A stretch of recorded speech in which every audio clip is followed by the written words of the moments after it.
Jaya Govindana Vallabha Girivaranari.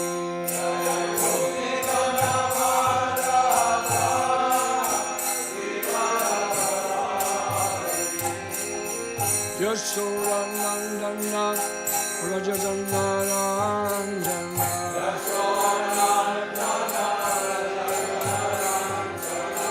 Yasodanandana Rajadana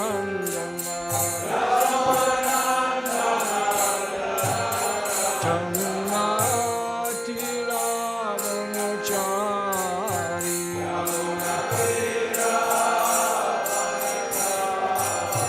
Jamnati Ravanachari.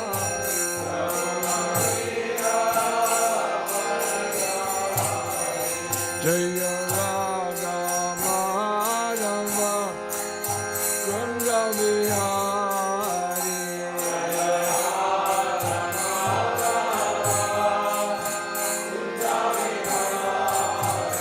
Jaya Radha Madhava Ganga Vihari.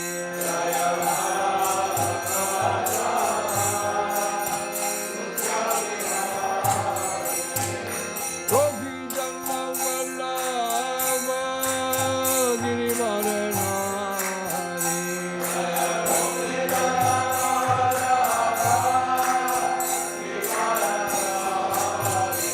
Jaya Govindana Vallabha Girivaranari.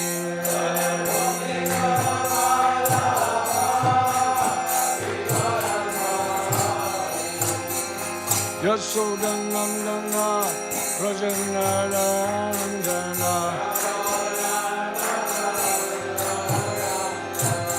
Yasodanandana Rajanarandana.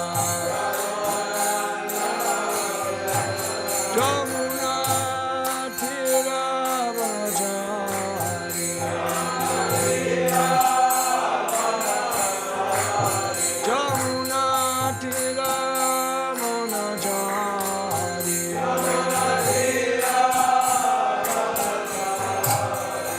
Jaya Radha Madhava Ganga Vihari.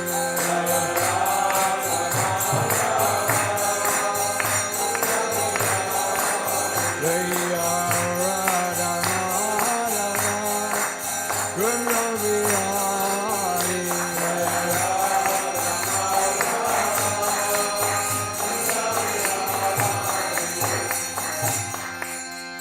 Jai Om Vishnu Bhagavan Sarvadacharya Astavasana Shri Srimad Swami Bhaktivedanta Manor ki.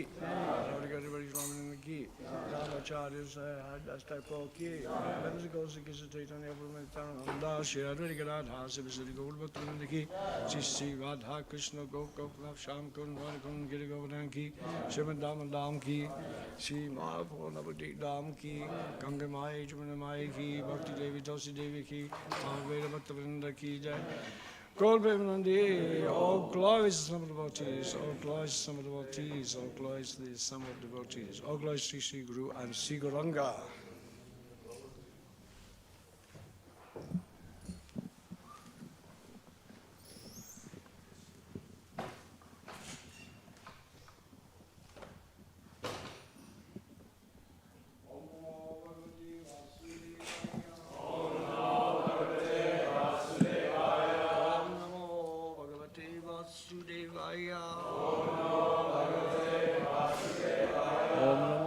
Bhagavate Vasudevaya.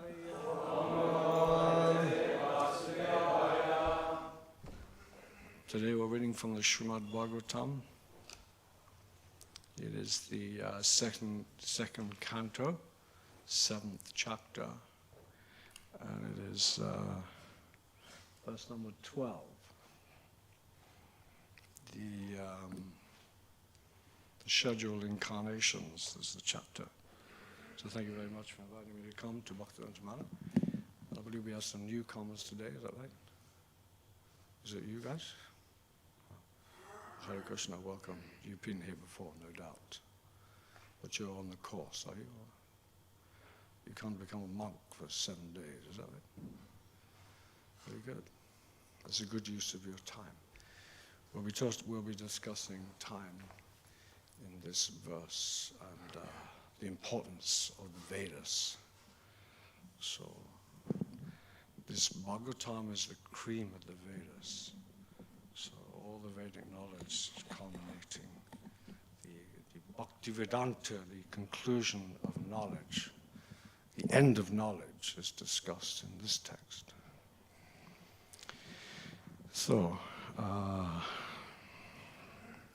Matsyo Yoganto Samaye Manunupalabdaha Shanimayo Nakila Jiva Nikaya Ketaha Vishwam Sitam Urabhaye Salile Mukhan Me Adaya Tatra Vijahara Ha Veda Magan Matsyo Yoginta Samyate Mano Polabdaha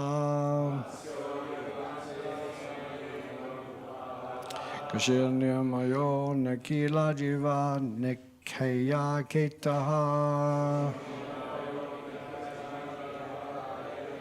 Vishram Sitan Huryabaye Salile Mukame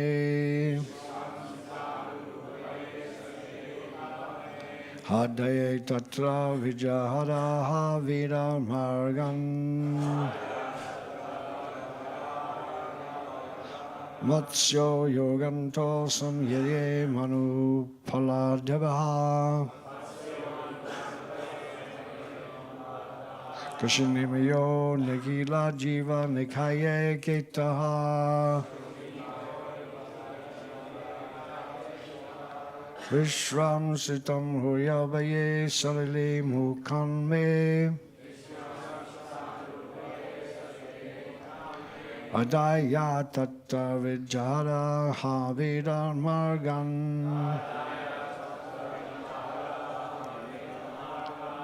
Bolo.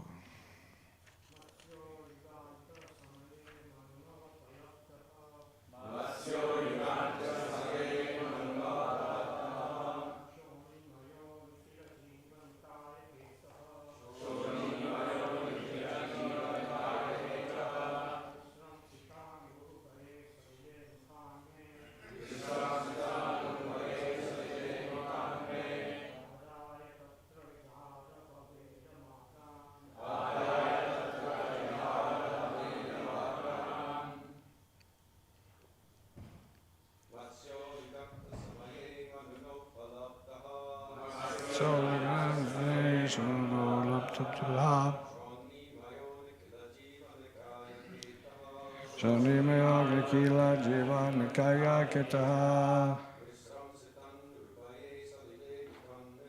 Vishwam Sitam Hurya Bhariya Salike Mukame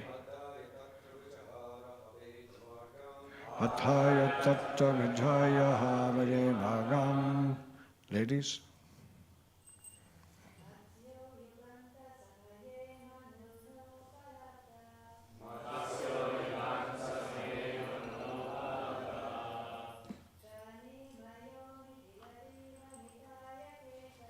Shanamaya Kila Jiva Nikaya Keta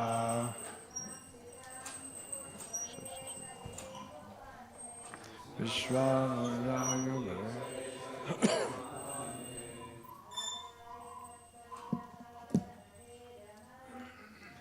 Adaya Tatta Vijaya Have Matsya, incarnation of the fish. Yuga Anta, at the end of the millennium. Samaye, at the time of. Excuse me. Manuna, the would-be Vishvamvata Manu. Upaladha, seen. Soni Maya, up to the earthly planets. Excuse me, I got a bit of Nikila, all. Jiva, living entities. Nikaya Ketaha, shelter for. Vishram Sitam, emanating from. Uru, great. Maya, out of fear. Sharile, in the water. Mukat, from the mouth. Me, mind. Adaya, having taken two. Tatra, there. Vijahara, enjoyed. Ha, certainly. Veda, Magan, all the Vedas. Translation. At the end of the millennium, there would be Vishvamvata Manu of the name Satyavrat would see that the Lord in the fish incarnation is the shelter of all kinds of living entities up to those in the earthly planets. Because of my fear of the vast water at the end of the millennium, the Vedas came out of my Brahma's mouth, and the Lord enjoys those vast waters and protects the Vedas. Purport. Wise Divine Grace, A.C. Bhaktivedanta Swami Prabhupada. During one day of Brahma, there are 14 Manus, and at the end of each Manu, there is a devastation up to the earthly planets, and the vast water is fearful even to Brahma. So, in the beginning of the would-be Vaishvash, how do you pronounce his name? Vaishvata, I think, Vaishvata, Manu, such devastation would be seen by him. There would be many other instances also, such as the killing of the famous Sankhashura. This foretelling is by the past experience of Brahmaji, who knew that in that fearful, devastating scene, the Vedas would come out of his mouth. But the Lord, in his fish incarnation, would not only save all the living entities, including the demigods, animals, men, and great sages, but would also save the Vedas. Amagyanatamandasya ganandana shalakaya chakshusumalitam dena tasmat sri gurave namaha sri chaitanya manobishtam sabitam dena bhutale swayam rupakadamayam daranti swaparandikam namam javaraya krishnabhadaya bhutale smarishwari gauragovinda swami namam javaraya krishnabhadaya bhutale smar bhaktivedanta swami namane namaste saraswati devim gauravani vachanani devasheshasani vadi vasantari sari. So this is interesting text here, and we can see by this text some things, like the Vedas. The Vedas is very important. Vedas is knowledge. Veda means knowledge. So there's all kinds of knowledge required for mankind. And not only the Dharma Shastra there, but also the Artha Shastra. Artha Shastra is more for the administration of mankind, certain rules and regulations, how to live one's life. Because in the Vedic society, the Brahminical class was clued in, you could say, to everything.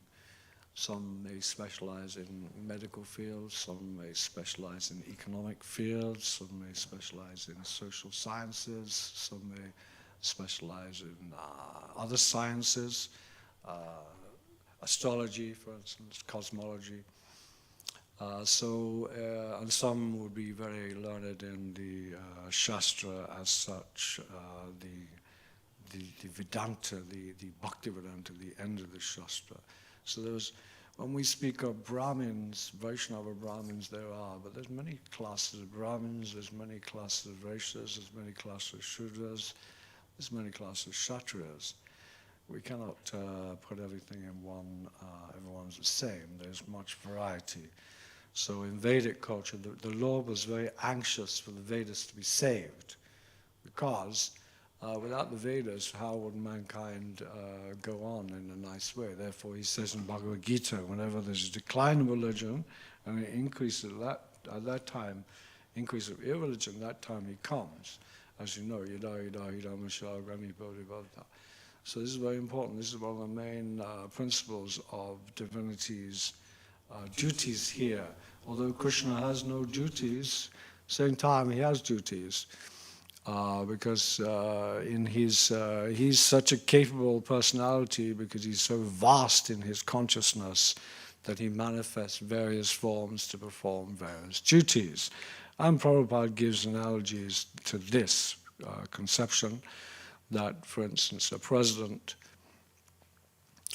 let's take the President of the United States who came yesterday.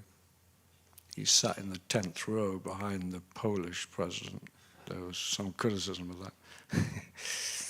that. Anyway, he plays one part to his citizens, and he plays another part to his wife, and he plays another part to his family members. So he manifests different parts of his personality. So similarly, Krishna, the Supreme Personality of Godhead, he manifests in various ways to take certain responsibilities that have to be performed. So he has to come to this earth occasionally. It is said in the Shastra that in order for him to re-establish the principle of religion, the Vedas, he doesn't really have to come, because his Brahminical men can come and do that job very well, as you know. But sometimes there is a need, and it's also said by our acharyas that the main purpose of Krishna coming is to display his lila pastimes. You can see here in this purport it's mentioned that Brahma says that Krishna comes to enjoy the vast waters of the devastating ocean. So even Krishna, he finds pleasure everywhere. These huge devastation, Krishna comes in a fish, and he enjoys lila. And we can talk about his lila and why he came, and in that way purify our existence. And instead of being self-centered, thinking ourselves to be the supreme enjoyers, and we can begin to contemplate the greatest personality and how to serve and partake in his pleasure, giving him pleasure. This is going on anyway. You have your mother, you have your father, you have your relatives. You like to give pleasure to them. It's not an alien concept to us to give pleasure to someone. But the Vedic conception is that one should give pleasure to the Supreme Personality of Godhead, because by pleasing him, automatically everyone else will be pleased. And because he's the greatest personality, he is called Rasaraj. He knows how to enjoy in many ways. And we have to understand ourselves to be in a suffering condition. We are forced by the modes of nature to act in various ways, where we have attractions, repulsions. When you feel attraction and repulsion for things, when you feel a likeness and a dislike for something, maybe various situations you might be in, either personalities or physical things or mental things, you should understand this is your modes of nature working. It's your conditioning that you're forced to act and feel certain things. Of course, feeling and seeing, we all feel and see individually. This is a quite important point, because Krishna wants to share with us what we feel, what we see. Because, isn't it, when we have relationships, how do you feel about something? How do you see this? So on and so forth. So, similarly, Krishna likes to, because he's become many, Krishna's become many, and we all feel and see in certain ways, and Krishna wants to share that with us, and he wants to explore the way we see and feel about him or his devotees. You could say like that, perhaps. I have this debate with some devotees about does Krishna know everything? Well, I won't get into too much about that debate right now, but the question I like to think is that although Krishna, like you may know how someone feels about something or how someone sees something, but how did you come to that conclusion? What made you feel like that? And when did you, your individuality is there. So Krishna is the Supreme Personality of Godhead. He likes to exchange ras with all living entities in many, many forms. And in that realm, you don't require a material body. The material body is finished, and material mind is finished at that point. So your material mind is accepting and rejecting, liking, disliking. You become tunadapi sanicana, and you become tolerant of everyone, and you become very respectful of everyone, because you can only become like that if you are Brahmabhuta Pasanatmana Suchatina Kangsati Samasevashu Bhuteshu. Unless you become like that, you cannot become tolerant and you cannot become humble, because you will be pulled by your material conditioning. Of course, it's not from one thing to the other. It's not one extreme to the other. There's modes of nature working. So you climb through the modes from goodness, from ignorance to passion, then to goodness, then to the higher modes. There's a whole psychology behind how to free yourself from this heavy conditioning that we feel. So this is the science, and Krishna likes to establish the Vedas because he likes to establish Brahminical culture. Brahminical culture are the highest classes of men. They know how to behave in all fields. And the ones on the devotees who are Shuddha Sattva, because there's Sattva and then there's Shuddha Sattva, the highest, the transcendental modes.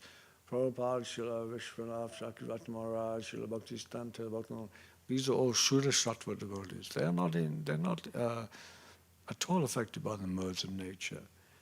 So, actually, I was interested that the Prime Minister yesterday at the Queen's State funeral, she read a passage from the Bible, and it's quite an interesting passage because one of Jesus' disciples asked him, "Show me God. How can I know God? You speak of God, but how do I know God?" And then Jesus said to him that if you know me, you know God. So I thought, yeah, this is very good. Because if you know Sri Guru, you know divinity, because divinity is the external representative of God in the sense that he is intimately connected with divinity, and everything he says, does, and feels is connected with divinity.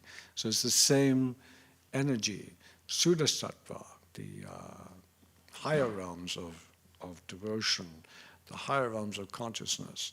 So that was quite nice. That because the Christian Bible, they say all these things. You just got to understand what context it's in and how it connects with the Vedas. And I'll say one more thing about that funeral because I happened to watch it. There was a hymn at the end that spoke. You know that verse, Vishaya Vanivatane Neharashadehanam Rasavajana Sapiyasha Padam Vishva. Padam Vishva, higher taste.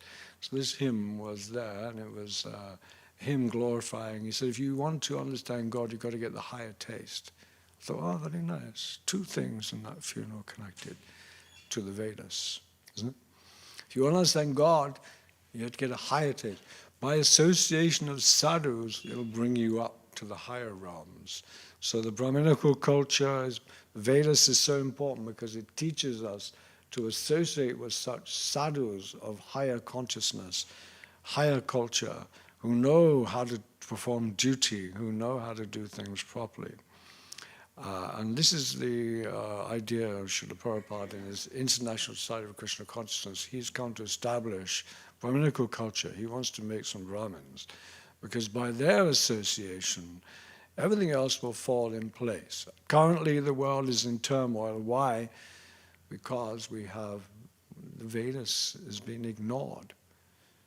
It's been ignored, and we can see later on, I shall discuss something of that, the importance of re-establishing Vedic principles. Veda means knowledge, so all cultures throughout the world are loosely connected already to the Vedas. Any religious culture, you will find parallels. Actually, you'll find parallels in science with the Vedas as well. You'll find parallels in economics, in social sciences. Everywhere you will find parallels in the Vedas. It's just that some of the truths have been twisted, lost, and sort of minimized, and speculations have been added in time. So the whole idea of the International Society of Krishna Consciousness and Bhaktivinoda Thakur and Srila Bhaktivedanta Prabhupada is to meet modernity, meet the modern world, and flip it, change it, and bring it back to the Vedas, and show how the modern world can be very much connected to the Vedic culture. Time, place, circumstance. We don't be fanatical. For instance, in years gone by, it could be that if someone did something very bad, they'd be punished in certain ways. Well, we wouldn't have that same punishment now. You'll find in the in the Artha Shastra, if you read that Artha Shastra, you'll find ancient punishments. Well, you know, we just couldn't do it today, could we? If someone was breaking the law, for instance, like thieving, you wouldn't go and instigate some kind of system where, okay, let's chop his hand off, would we? Why wouldn't we? Why? Because it would be, we'd see it as barbaric. And it is barbaric, of course. But in certain time, place, and circumstances, to teach a lesson in previous times, we had to accept that that was, perhaps their laws were not, or a certain class at a certain time. It was good to set example. Today, we'd probably take them to prison and try to give them some lessons in how to act properly, and so on and so forth. So in the first canto of the Srimad Bhagavatam, the opening sloka 111, if you read that verse, I'll try to remember because I did memorize that verse. It says, O Lord Sri Krishna, son of Vasudeva, all-pervading personality of Godhead, we respect you, we pay obeisance to you because you are the absolute truth and the primeval cause of all causes of the creation, destruction, and maintenance of the universes. He is directly and indirectly conscious of all manifestations. He is independent. There's no other cause beyond him, and it's him only, and first imparted the Vedic knowledge in the heart of Brahmaji. So, Lord Krishna, son of us, all pervading person, I got a business as you, but it's only absolute truth and the primal cause of all causes. You are you give the Vedas. So in this verse we see how the Vedas is being saved due to the water of devastation and the fish incarnation. So we'll speak a bit about that. So creation, maintenance, and destruction is described. And the illusion of material world is described in that 111. In that verse you'll see land, sin on water, water, sin on land. Even the great demigods are placed into illusion as one is illusion. You know, these things are described in that opening sloka. So the important point in this purport here is the Vedas. So let's discuss a bit about the Vedas. As I was saying earlier, Vedas means to know. Now the interesting thing is that knowledge must come from a person. So, knowledge, when we speak about knowledge, like if we speak about scientific things or anything we analyze, like codes, I discussed this before in other classes, codes. Codes come from information. Information is codes. Codes come from a code giver. So when we see DNA codes and so on and so forth in our bodies, we can assume that in our experience at least, whenever there's codes set up in certain ways, it implies there's a code giver. So code giver means person. So similarly, knowledge. Whenever we speak in knowledge, knowledge must come from a person, someone who knows. So the supreme person, he is Krishna. He is the supreme giver of knowledge. So once he is known, everything is known, it's said. Once you know one thing, everything is known. So if you know Krishna, then you'll know everything, because everything is Krishna. So that's a very important point. People say, well, how do you know everything? Well, we know because we know Krishna. Prabhupada used to say sometimes scientists would challenge him, I'm speaking from the Vedas. The Vedas is coming from Krishna. Krishna is the origin of everything. So knowledge, ultimately knowledge should lead to knowledge of the science. I was going to say, so knowledge of all things, but what is the end of knowledge? Can anyone like to say what the end of knowledge is? Anyone like to give an insight? What do we mean by the end of knowledge?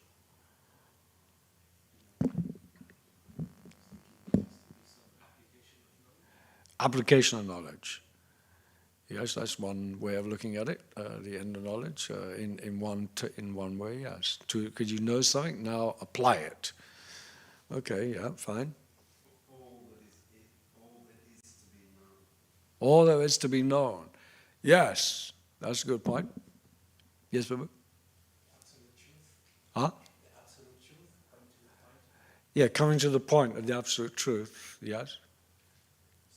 Samgit Shakti, when it comes to spiritual dimension, manifests as all the different moods, devotional moods. That's another aspect. It's that type of knowledge we cultivate can vanish. Yes, that's a good point. The knowledge leads to different areas. Well, there's different areas of knowledge. So you're speaking about ras, right? Yeah, that's... Yes, I was going to come to that. What were you going to say, Baba, behind you? The end of all knowledge, meaning there's nothing more to know, is the highest perfection of knowledge, it's the ultimate conclusion. Yeah. Yes. There's nothing more to be known. So, as Govinda Prabhu rightly says, yes, last one. The absolute truth is a person. Yeah, that's a very good point. And person means so many things, because a person is very complicated. Last.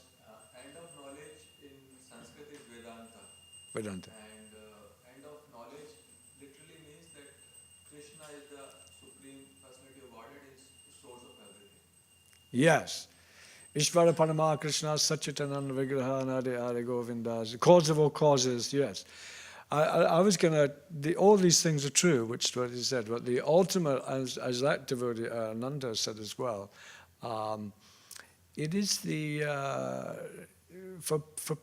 the end of knowledge must be knowledge and love. Love. You see, what is the greatest thing in life? The greatest thing in life to us must be love as well, because we must speak about love, not just knowledge. Because like the impersonal conclusion, you can have knowledge, but you'll find in the Vedic scriptures, and the example is given of the resonance of Raj, they even discard knowledge to some extent. It's not so important to them. What is more important is the experience of the person who's giving the knowledge, and ultimately the exchange between the knower and the receiver of knowledge. This is a very important principle because that is the whole goal of life, if you know what I mean, in the sense that the end of knowledge must mean that you come to the highest experience that one can come to be fully satisfied in all respects. So it's the science of love, the science of rasa. This is what's depicted in the resonance of Vrindavan, because there's the Vaikuntha plains, and there is also a very wonderful exchange of the resonance of Vaikuntha and Krishna with his 16,108 wives. In fact, if you read Krishna book, you'll see the daily activities of Krishna. He rises in the morning, he goes to his Brahminical council, he sorts things out, he has these wonderful exchanges with his wives, and it's like a very formal affair, and it's very beautiful, and there's certain levels of love exchanged there, and great deep respect, and an admiration for each other's standing, if you like. But higher, the end of knowledge, according to the Srimad Bhagavatam, which is the cream of all knowledge, and this is what we must take. This is described in the Vedas, that the Srimad Bhagavatam is the cream, is the essence, is the sweetest fruit of all knowledge, and it is picked and spoken by Sukadeva Goswami. When he speaks, it becomes even sweeter. So what is he concentrating on? What is he concentrating on in the Vedas? He concentrates on Krishna's Leela, actually. The culmination really comes to just how many verses in the 10th canto? There's certain verses, and then last, in the 10th canto, the ones where Krishna plays his flute and he goes out. There's, I don't know, maybe 15, 20, maybe 40, 50 verses. These are the essence of all knowledge. In the sense of the knowledge of love and the knowledge of rasa. So that's the point which we're trying to make. It's not that the other knowledge is not important, it is important, but and another point is that when the Rupa Manjari and Rati Manjari, that's Jiva Goswami and Rupa Manjari, when they're in the spiritual world, in their forms as assistants of Radharani and Lalita, when they come to this realm, they become Rupa Goswami and Jiva Goswami, and they exhibit their knowledge very nicely, as you know. Jiva Goswami's Sandhavas, he is very concise, and so basically, you will find in a roundabout way that as you come to Krishna consciousness and you acquire knowledge, and you should acquire knowledge in all fields, but the knowledge is ultimately is kind of put to one side because your sweetness comes out. The sweetness of Krishna is revealed to you through your devotion. Therefore, Bhakti Mama Vajaranti Yavan Yasmasmi Tatvaraha Tato Mam Tafakot Gata Vishvate Taranantanan. By bhakti, one can understand Krishna, and then Bhakti Mama, yes, what's the next verse? Anyway. So this is what happens in devotional life.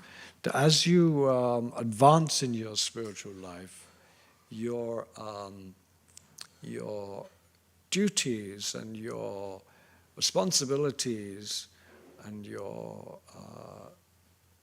gathering of knowledge for practical purposes almost becomes a secondary thing, because your heart becomes very sweet, and you begin to see the oneness of all beings, and you begin to be able to relate to all beings in various ways. And ultimately, where this Krishna conscious movement will take you is to the planes of revealing your original personality and your original relationship with Krishna. So this is the end of knowledge, but in a roundabout way, that's what I'm saying. The end of knowledge is to understand your sarup with Krishna and exchange your love with Krishna. But so whilst you're here, you have to do two things. You have to do that, but you also have to assist Srila Prabhupada and Srila Bhaktivedanta Manor Thakur in their mission to teach these things. So you teach it. Therefore, I said that the Paramahansa, pure devotee, he comes down. He's Uttama. He has his Siddha Sarup. He is intimately connected with Krishna. Very blissful, very loving. But he comes down on that platform to teach practically, in order to establish certain principles, because you cannot go from one step to another quickly. There's the gradual path. And this is what Srila Prabhupada has come to teach us in a very structured way. And all our acharyas, he is representing all our acharyas. Another interesting thing, I keep going back to this funeral, but at the end of the funeral, what they did was, I don't know if you saw that, the Queen's coffin was there. This is related, by the way.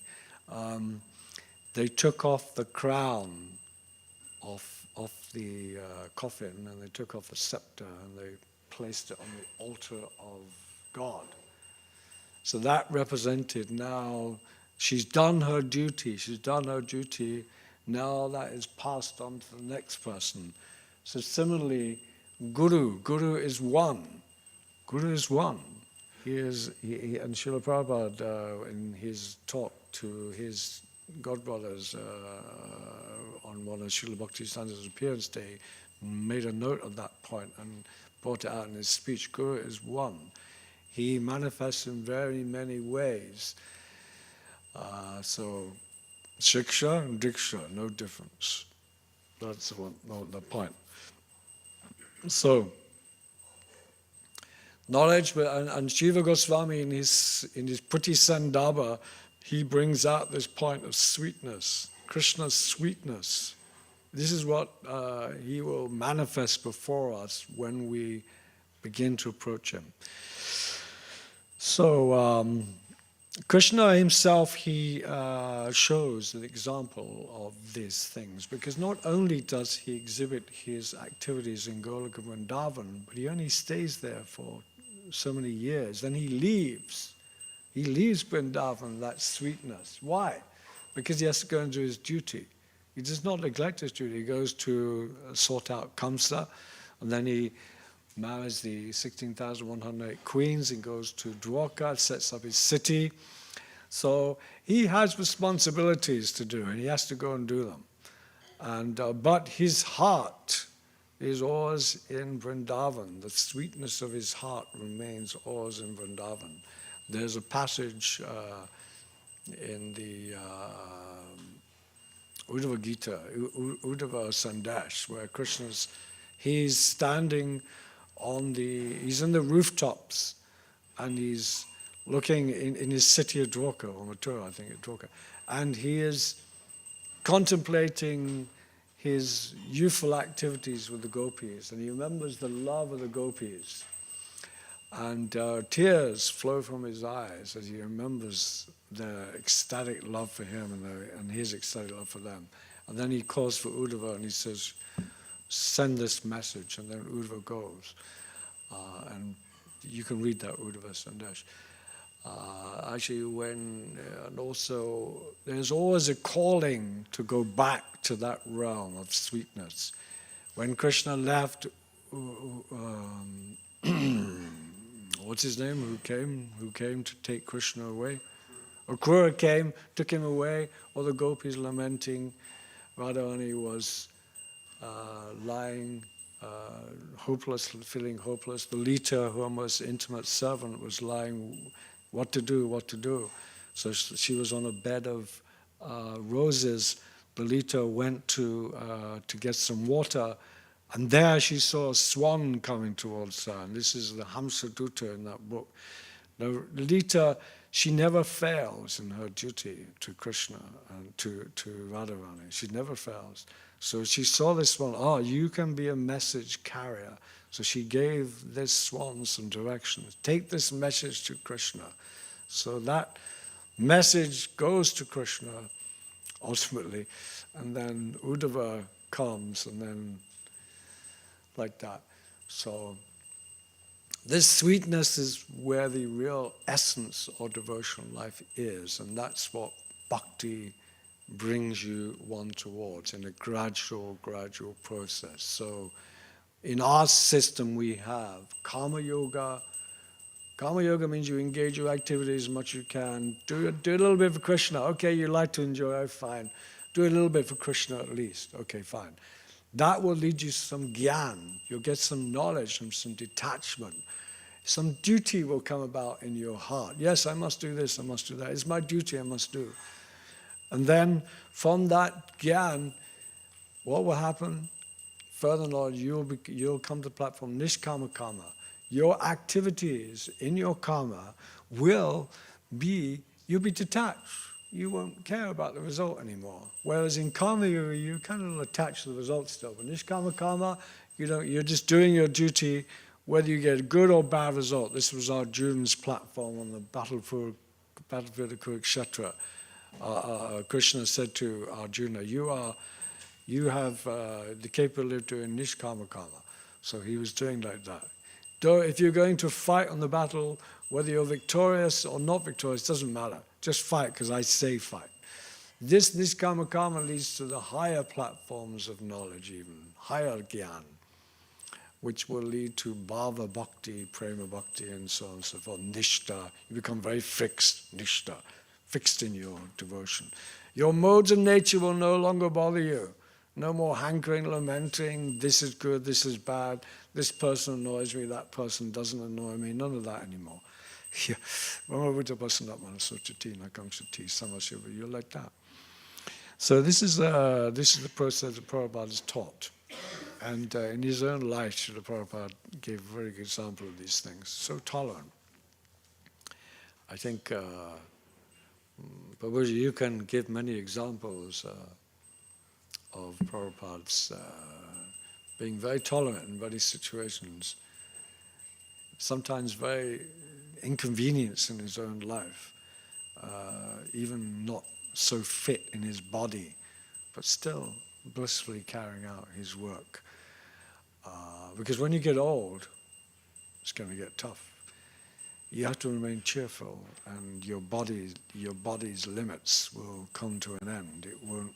Your mind may become more disturbed. Bhaktivinoda Thakur speaks in his songs at Chernagati, when old age comes, fear might increase. So many things increase when you get older. You become more crotchety, more disturbed. You heard that expression. You guys who are young, you don't know what I'm talking about. But later you'll find out. So Krishna, he knew what his duties were, and even Yudhisthira and the Pandavas, they carried out their duties. Before the Rajasuya sacrifice, even Krishna showed by example by washing the feet of the guests, because the Rajasuya sacrifice had to take place. The Pandavas and Krishna all took up their duties. It says here, Bhishma Dev supervised the kitchen, Duryodhana looked after the treasury, Sahadev, he respectfully greeted the guests, Nakula procured needy items, Arjuna tended to the respectable elders, and Krishna washed everyone's feet. So Jiva Goswami in his Puri Sandava, he makes the point for discussion that someone may say, was it right for Yudhisthira to engage Krishna in washing the feet of the guests? What do you think? You think it's okay to Krishna, you can wash the feet of the guests? This is the duty that Krishna took up. It's like getting, anyway. But actually Krishna says, there's one verse, the 10th canto, 69th verse, chapter, text number 40, O Brahmin, I am the speaker of religion, I am its performer, its sanctioner, and I absorb these principles myself and I teach them. Just see the greatness of Krishna.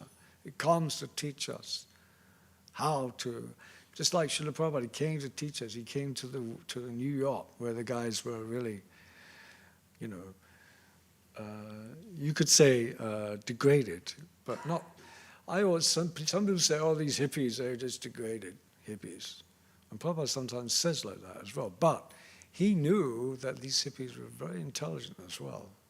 They were great thinkers, the hippies. Some of them were very, not all of them, but some of them were great thinkers. They were great strategists.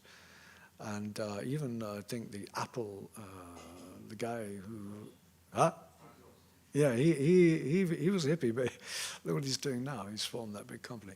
So you'll find that Prabhupada picked up many men in that time who were very intelligent. They weren't hippies per se. They were just like dropouts because they wanted to explore higher consciousness. And of course we would say, this is all the arrangement of Chaitanya Mahaprabhu when Prabhupada came. These men were all waiting for him. They were probably disciples of previous acharyas ready to take up the work. And this is what Krishna's arrangement. So Krishna is doing his duty. And in the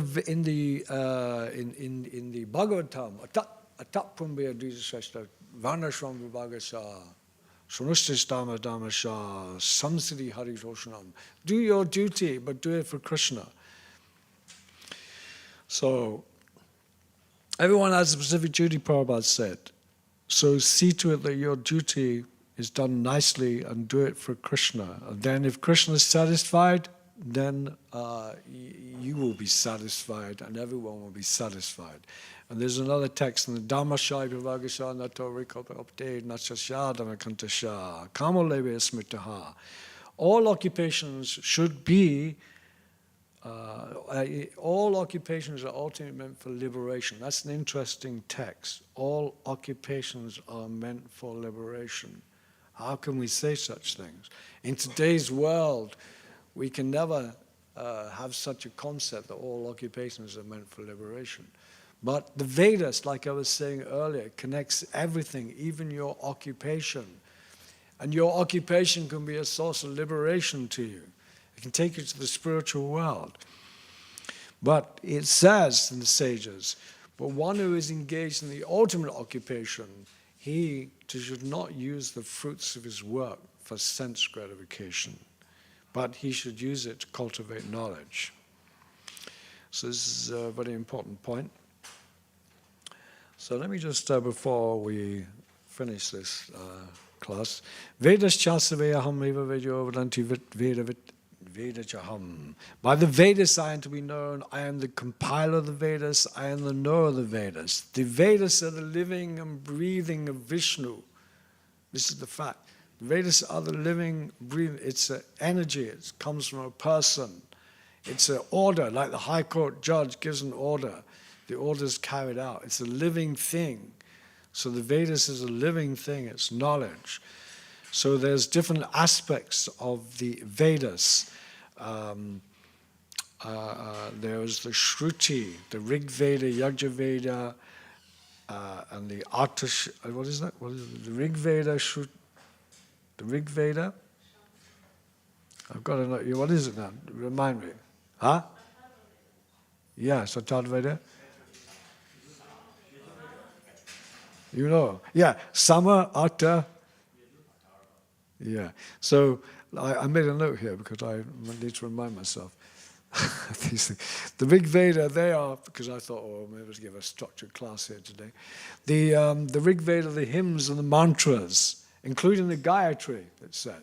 These are the hymns of the Vedas. This is the Vedas. Hymns, mantras, like glorification, structured work.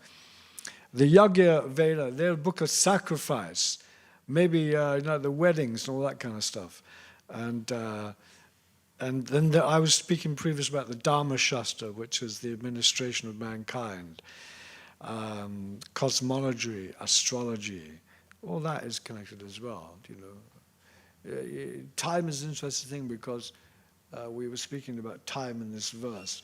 Whenever Sadhaputta Prabhu, if you want to go on to his YouTube channel, put in Sadaputa time, and you'll find he gives a 25-minute lecture on Vedic time.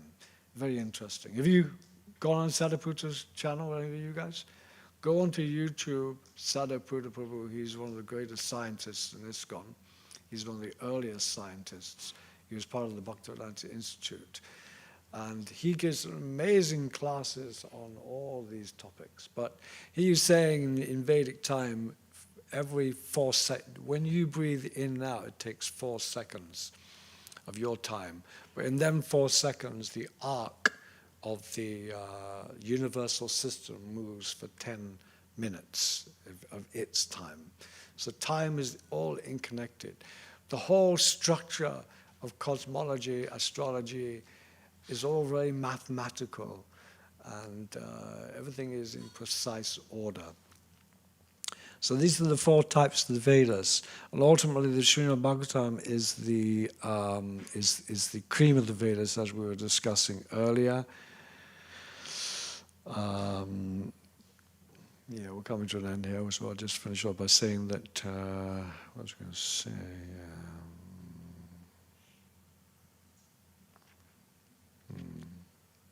I think we can say enough there. I could go on so many other things, but... oh yeah, I was going to discuss briefly before we end this class that the water of devastation, the Garbhodakshaya Vishnu, Kshirodakshaya Vishnu, Karanodakshaya Vishnu, so there's 4 oceans. I don't know if you may know, but the Kshirodakshaya Vishnu, he's lying in an ocean of milk, so that's not the water of devastation. Garbhodakshaya Vishnu, he's lying in his ocean, isn't he? And then we have Karanodakshaya Vishnu, he's lying on an ocean. But underneath that ocean is another ocean which Ananta Shesh is supporting the whole universes. And can anyone say which are the waters of devastation? Where do they come from? Because obviously it's not the ocean of milk.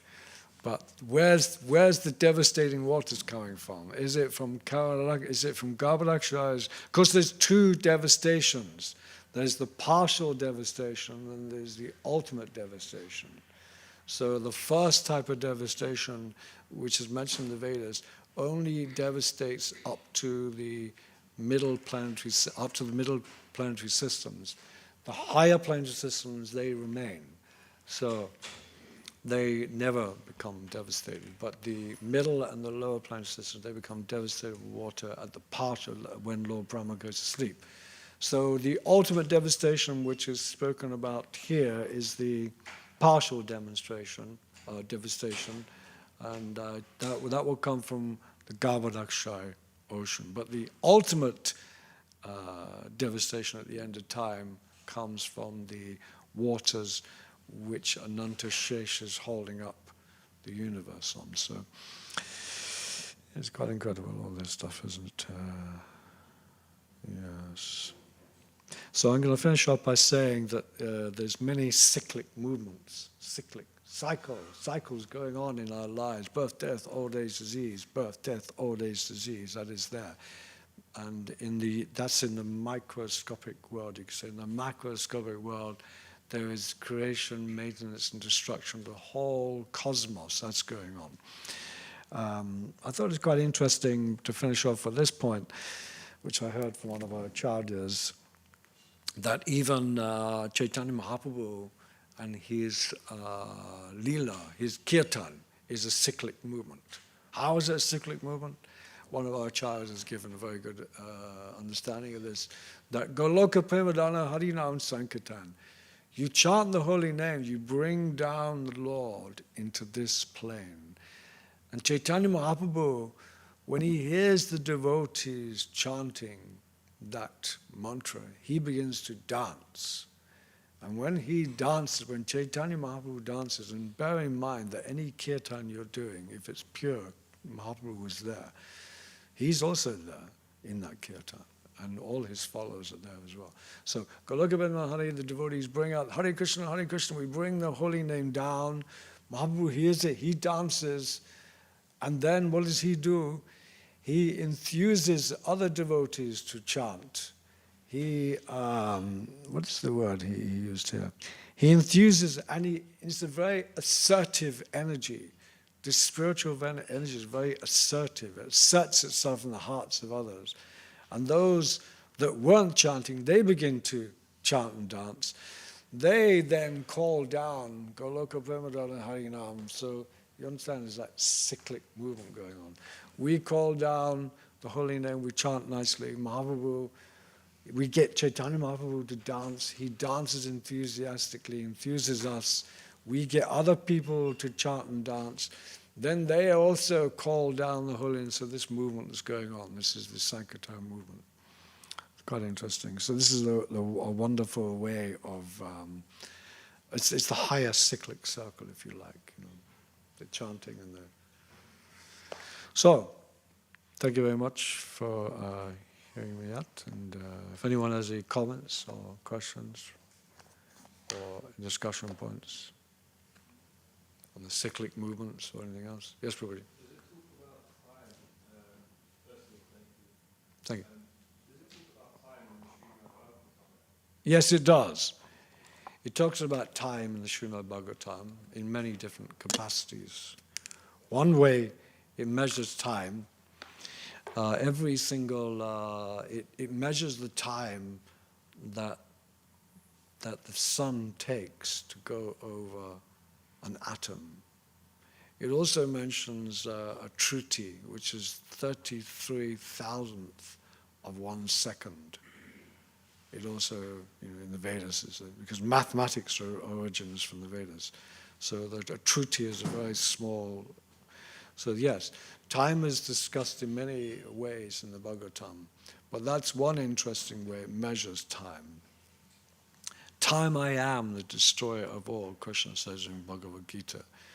Ultimately, the spiritual plane is timeless, but still in the Srila Vishwanath Chakravarti Maharaj Astakali Leela, you see there's 8 sections of time where Krishna performs his Leela. And time, speed and time. Einstein's theory of general relativity. Curvature of space, how that's also loosely discussed in the Vedas, how the universe is actually a globe. But how it's a globe, I don't know. But the quickness, Einstein used to say that nothing can travel faster than lightning. But in quantum physics, you have the theory of instant communication, where one particle, billions of miles from another, can instantly communicate. This is something they can't, and Einstein called it spooky action at a distance, he called it. He couldn't accept it. But mind is the fastest method of transport. It's much faster. You can immediately think yourself and go, look at Vrindavan, and you'll be there. So time is a relative thing to this world. That's what Einstein's theory of relativity.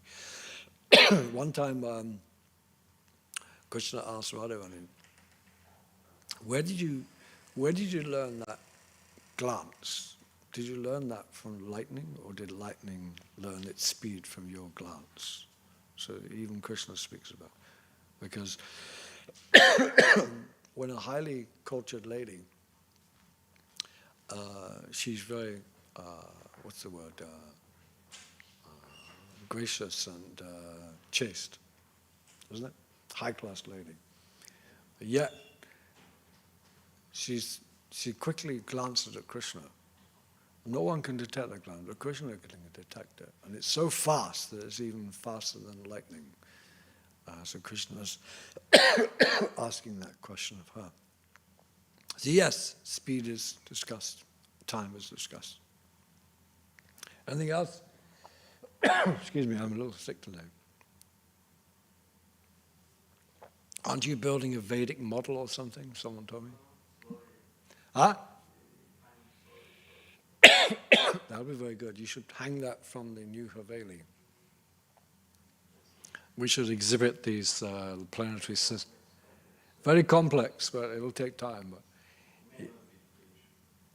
It's a good project, Prabhu. It's a good project. I definitely encourage you to do that. Last question, yes. Hare Krishna. Thank you. In the translation, Prabhupada mentions. Then the internet can hear.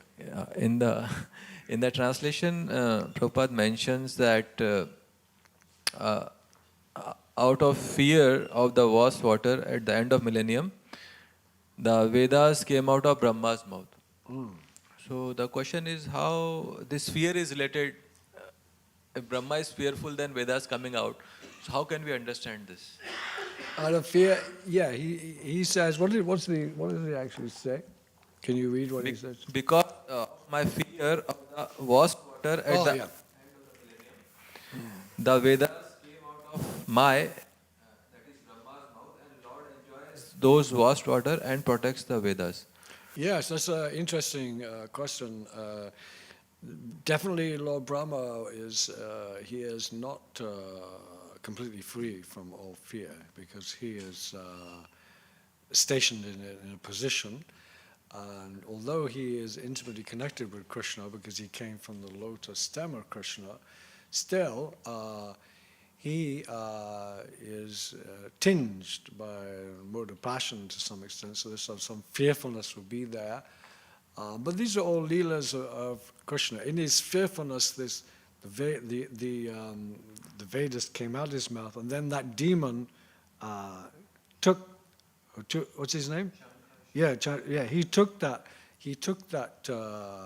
Vedas and stole the Vedas. In fact, I was going to bring it up in my class, but I'd never get to it. But it's an important analogy that in today's world, knowledge has been stolen by the so-called intellectuals, and the Vedas has been minimized, and a new type of knowledge is being taught in schools and universities today, but it's not very scientific, although it portrays itself as scientific.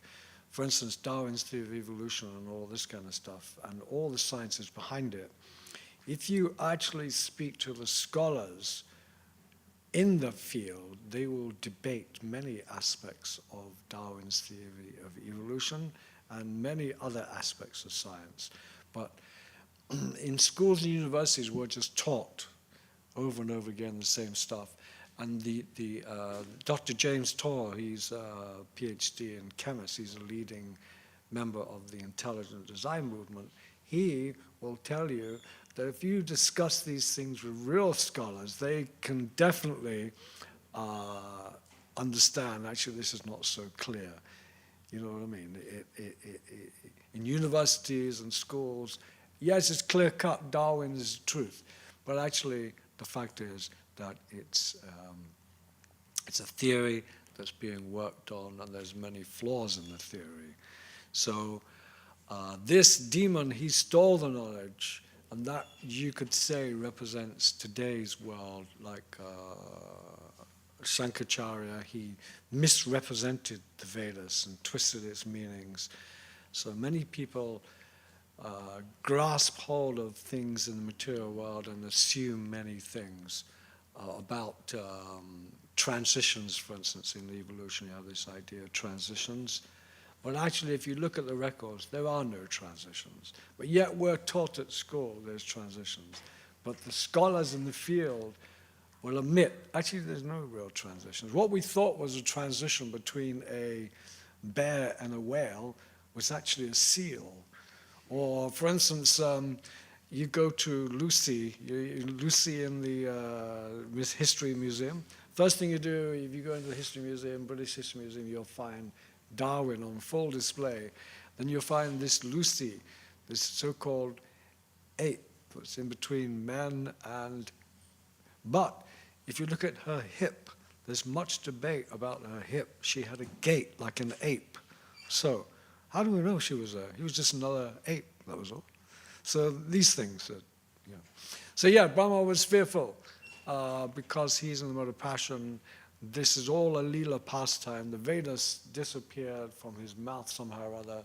The fish came along, saved the Vedas, and it's all beautiful Leelas. Hare Krishna. Thank you very much. Hare Krishna. Jai.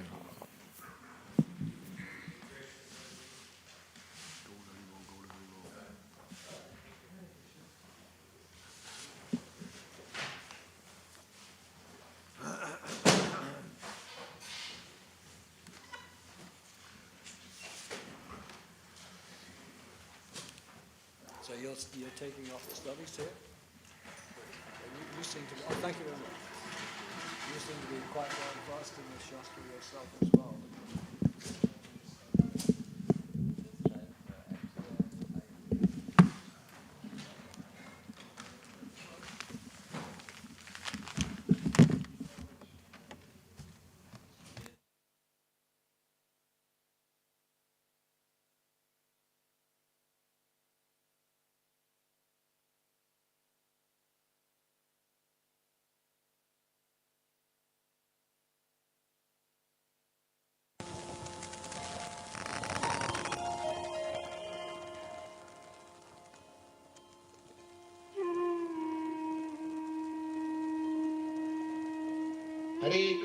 Hare Krishna, Krishna Krishna, Hare Hare, Hare Rama, Rama Rama, Hare Hare, Hare Krishna, Krishna Krishna, Hare Hare, Hare Rama, Rama Rama, Hare Hare, Hare Krishna, Krishna Krishna, Hare Hare, Hare Rama, Rama Rama, Hare Hare, Hare Krishna, Krishna Krishna, Hare Hare, Hare Rama, Rama Rama, Hare Hare, Hare Krishna, Krishna Krishna, Hare Hare, Hare Rama, Rama Rama, Hare Hare, Hare Krishna, Krishna Krishna, Hare Hare, Hare Rama, Rama Rama, Hare Hare, Hare Krishna, Krishna Krishna, Hare Hare, Hare Rama, Rama Rama, Hare Hare, Hare Krishna, Krishna Krishna.